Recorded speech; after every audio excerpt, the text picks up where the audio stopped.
Hey guys, all right, it's time for me to put a trade on. I'm gonna post this up as a video that explains how to set the aggressive Iron Condor strategy with protection. I'm gonna go through each steps of the trade and talk about the amount of money you can make per month on these contracts, how you should build the size of the contracts, how to make sure you've got enough protection. Cool, so let's start. All right, here we go. So this is a simulated account here. I'll just pull this out so you can see it properly. Zoom in a bit. And I might just need to move my head.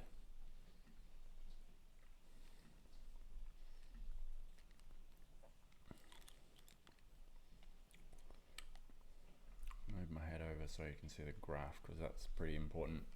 All right, here we go. We already have a condor on in March. You can see it here.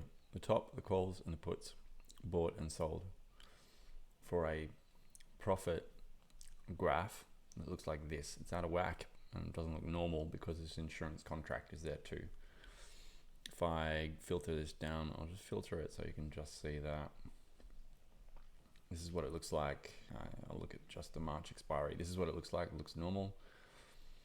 A condor profit graph that over time, if I put more time increments on there, you can see over time, the top line, the total profit will eventually just come down, as every day we're accruing a value from the condor into our account.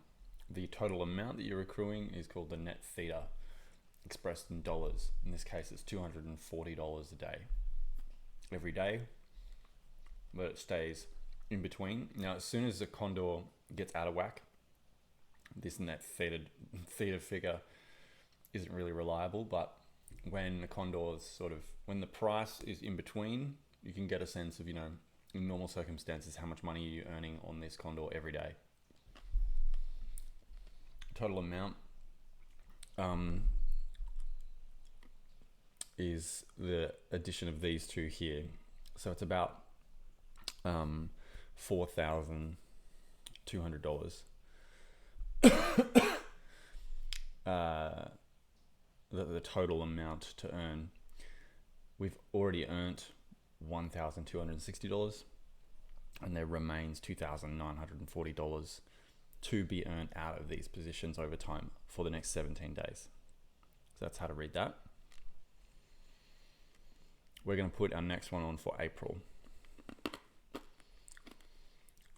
If I go over here to my strategies, I've already loaded it up. I've called it the 10-5 condor. The reason I do that is because I want the strikes to be on the put side at or around delta of 10, and on the call side I want them to be a delta of 5.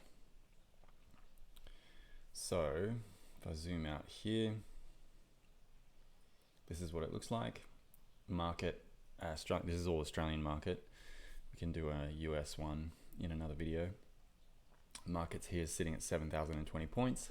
My calls will be placed, the top side will be at 7,650, so it starts losing money around there.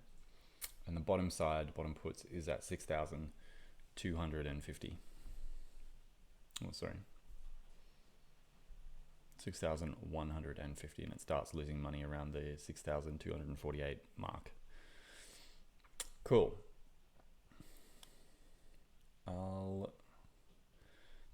And the thing I'll just highlight here is that I'm trialing, because I don't know what's going to happen. Like, if this war gets called off and it all sort of calms down, prices go back down, it's likely that the market might spike back up. It's a very bad situation to be in when you're riding condors. If the market reverses very rapidly up, it's much harder to trade out of that situation. It's hard to trade out of a downward movement, but the benefit you have in a downward movement is volatility is generally going up. If that happens, you can generally rewrite contracts for more money further out, reducing the amount that you lose. Plus we've got insurance contracts there. We don't have an insurance contract on the top side. It's very hard to make money, or it's very hard to basically make those work from my experience.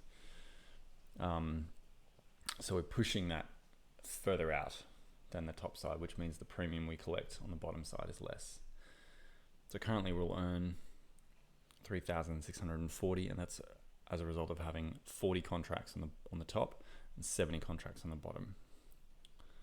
What it looks like when we play out the strategy, it looks like this. It's the total amount.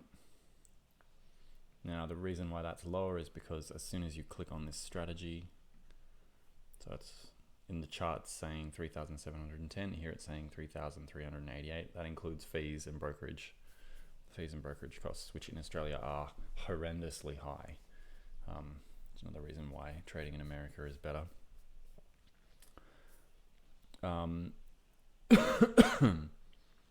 Cool. So one thing to check is when we put this on is what our total exposure will be if the market falls. So this is all expiries here. I want to see how much money we would lose if the market decided to crash right now and I was double exposed, once with the puts for March and also with the puts for April. This will give me a sense of potentially whether we need to buy extra insurance and how much.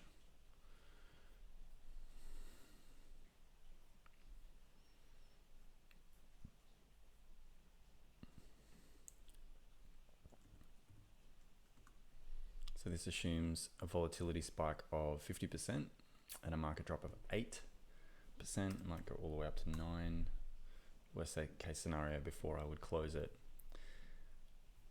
If we didn't have this strategy on, it would mean a $1,700 profit. In the case of having it on, we would lose $5,000, which is better than the full loss, which I think at that point would be about $9,000. So that's the risk reward profile.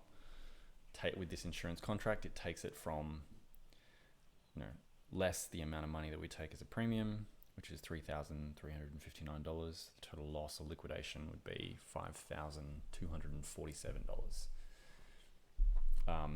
which is pretty bad, but not as bad as if it was it's not the total loss that you would be exposed to if the whole thing went down here at expiry.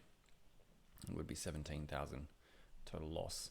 So the total premium to loss ratio is still sort of that 1 to 10, or it's better than 1 in 10 for this, which is good. What we need to do is decide, do we add extra insurance?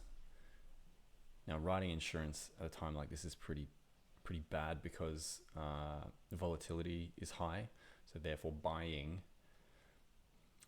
put options is more expensive than if volatility was low. So if we can, it's better to wait until volatility goes down to put additional insurance contracts through. So in this case, what I'm going to do is I'm going to put the Condor through and then wait to see if volatility drops. And when it does, I'll either roll this existing contracts out for more coverage, or I'll buy more of the same series, the June series. Cool. So this is the trade I want to put on. I'll take the midpoint in the market.